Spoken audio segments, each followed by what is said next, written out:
And as we said, with us today is Ms. Adele Bucella, Head of Unit at the URBACT Secretariat. With more than 20 years of experience working in the field of cooperation between urban cities, she joined URBACT in 2003, bringing with her extensive experience in local economic development, stakeholder cooperation, and sustainable urban development.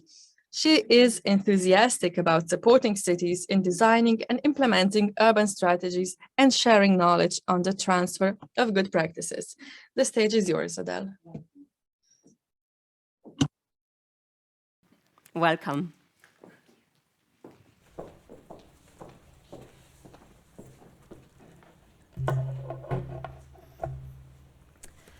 Well, what an introduction. Thank you so much. I feel very honoured to be here. And I'm not sure I would describe myself as an eminent speaker, but I'm here and I'm hoping to be able to share with you some useful information about the URBACT programme and where we could go next with this wonderful project. So first of all, thank you very much for inviting us to join. We're here en masse today with my team here and with Eddie Adams, who is working with us as a programme expert. We have a number of new members of the team, and I'm hoping that this wonderful example of an exemplary project will motivate them to get started working in the URBACT programme. So thank you very much, and thank you to the Deputy Mayor also for his kind words. So as I was preparing this intervention, I had some discussions with the team members actually, because what's really incredible is how vocabulary related to the bees is used and able to be used in everyday language. And we were trying to think of a suitable title for the presentation here today. So you can see that the start of my intervention is trying to incorporate as many bee-related words as possible as I go along. So if you're interested, you can maybe try and count them as I'm going through. The first one here, the Honeypot for European cooperation, and I think really that does describe URBACT very well, and the introduction of our last 20 years on various topics related to sustainable urban development gives that impression of having this huge pot of potential. So let me move on. This is me. I'm Adele Bucella. I'm in charge of the unit within the URBACT Secretariat based in Paris that has the responsibility for monitoring and supporting all of the networks that we've had. And some of the statistics have already been shared here. So we have essentially a hive of 678 cities. It's starting, you see. With 83 networks that have been funded throughout. And these networks basically are small colonies of cities. They come together, they work across the whole of the European Union to produce these integrated action plans. And these integrated action plans are essentially the way forward for improving policies in European cities. And they do it through what you can see, this methodology in the middle here, the URBACT method, which was mentioned also in the introduction. It's about action learning together from your peers by doing things, testing things, trying to do it in an integrated and participatory way, bringing in all of the stakeholders that are relevant for your topic. We're here today because we're celebrating the concluding phase of this transfer network. This transfer network was not alone. There were actually 23 original transfer networks, and 7 of them were lucky enough in 2001 to be continued into a second phase. And today we want to speak about the buzz of these different networks, and you can see just by the titles the variety of topics that they cover. You have things ranging from volunteering, working with intergenerational volunteers, to the blue economy, to using play in the city. And then the two networks, well, actually there are three networks that are very focused around food, urban agriculture, and the use of, well, let's say food as a way for encouraging sustainable urban development in cities. Let me zoom in a little bit then on this network. I said to you at the beginning that this was one of our best networks, and I'm not just saying that because I was invited to come and speak to you today. It's actually very true. We started to look at, when we were looking at the good practices that were coming in, we saw one around bees, and we were all in the room thinking to ourselves, how on earth can this be related to sustainable urban development?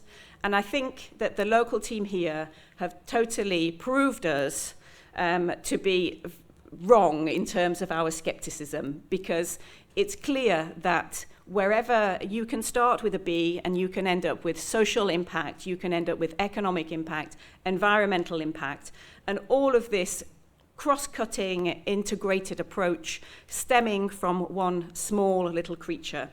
And I think this project has shown the ambition that's necessary to take it forward and to really achieve some great things that we just heard about from Mariuszka beforehand. And when this project decided to become a transfer network, the cities were swarming to take part in it and to try and share this good practice of Ljubljana. And I think we can hear this afternoon some of the stories from those cities, and I'm really looking forward to listening to how they've managed to transfer and what they've managed to transfer. So we're here at the end of this BPath project, but actually it's just the start for a new URBACT programme. And there are many of you in the room here from cities around Europe and online as well. So I wanted to share with you a few words about how to get involved and to stay involved in this new programme. We have this new pollinator at EU level. So I want to share with you some of the key principles of what's going to happen in the next programming period. We have, URBACT is a bottom-up programme. We ask you what your challenges are, we don't tell you what your challenges are. In this new programme, we do have a number of cross-cutting important topics, and these are those, so green, gender, digital. It means that any project that comes into to apply to us must address these themes. So even if you're dealing with something very specific like the BPath, you would need to deal with all of those topics related to your entry point. And this, what I found quite interesting here is the gender aspect, because we've just heard from Mariuszka, who was also commonly known within our group as the queen bee. So I think the gender angle here, we've got it covered, just simply by having Mariuszka on the team. So obviously I'm joking, but it's true, she was known as the queen bee. So the new URBACT programme, it's not a revolution by any means. Those of you who know the programme a little bit will recognise the three strands of activity. Networking will continue, the capacity building support will also continue, and the important knowledge sharing outside of the networks, partnerships with other European institutions will also continue. There are some minor, let's say, adaptations as we go. We will also maintain the three different types of networks. I'll speak to you in a moment about the first call for proposals, but there are three kinds of networks. This one relates to transfer of a good practice. The other two are a little bit different, in particular the one relating to action planning, where cities are all in the same situation. They have a challenge and nobody has this wonderful good practice to share as a solution. They have to work together to try to find their own solutions. So this is an outline of the types of networks you can imagine to see over the next 7 years. A very quick word then on the capacity building activities. we like to try to keep our beneficiaries as busy as bees, training them on all sorts of different topics related to how to go about developing an integrated and sustainable action plan. We support them with what we call the Summer University, an intensive peer-to-peer several-day session. We have national campuses in national languages, so training and support from our national URBACT points in national language. And we have this wonderful toolbox, which you can speak to Clementine about, because it's her baby. She will be able to tell you everything that's in our toolbox, which is open for everyone. It's not only for the people that are the cities that are working in the program. Here, the capitalization activities, it's essentially about sharing the knowledge that's coming from all of these networks. And we have a wonderful example here with the BPATH, because we're working on trying to design content from the knowledge that's been generated from this project, the nectar of the works, if you like, to try and help us to spread it outside of the small group of cities that have had the privilege to work in this network. And we do this in a number of ways. Some of you may have attended our city festivals. We have a knowledge hub on our website and other online courses, thematic reports. This will all continue in the future. So now, the new call. This is where it's really buzzing. We're preparing this for January. The launch of the call will be on the 9th of January. We'll be open for around 3 months. If you're interested in applying and you have project ideas, I'll tell you in a minute how to register those. But essentially, we're looking for networks of 8 to 10 cities where we'll focus on transnational learning and exchange. We'll test some small ideas, some pilot projects, and then you will design with your local stakeholders an integrated action plan, which you will hopefully implement locally and make significant changes in your cities. And again, we're open to all of your ideas. So if you have an idea, please share it with us while we're here. And you can also post it on our partner search tool. You're not signing your life away by any means. If you put your idea on the partner search tool, it's just your idea. You're not agreeing to become a network leader or anything.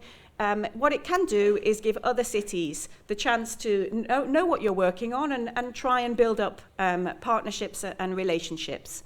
So I would really recommend you doing that. You can post as many ideas as you want, and we'll be really interested to see those and to read those. If you're interested in getting some more information, you can open up your wings and try and look at some of our things on our website. So the website is the main source of our information. You can also contact your national contact points. You have them in each of your countries. Some of them will be organising info days in national language, so that's also useful for you. And if you have any questions, there will be a dedicated email that you can send to us, and we'll answer you directly. So that's the end of my short presentation. What I wanted to just say as a closing point, when I was looking at my B vocabulary, I found something really interesting, which was basically the definition of the word be. So there are 2 definitions of the word be, and I think that they sum up absolutely perfectly this project. The first one is a hairy-bodied insect. Not really surprising. I think we would have all kind of said, define a bee. The second one is a social gathering to carry out a communal task, like a spelling bee. And I thought to myself, those 2 definitions bring together exactly what we're here for today, to work in partnership, communally, on the subject of hairy-bodied insects. So thank you very much, and I'm really looking forward to hearing from the rest of you over the day. Thank you.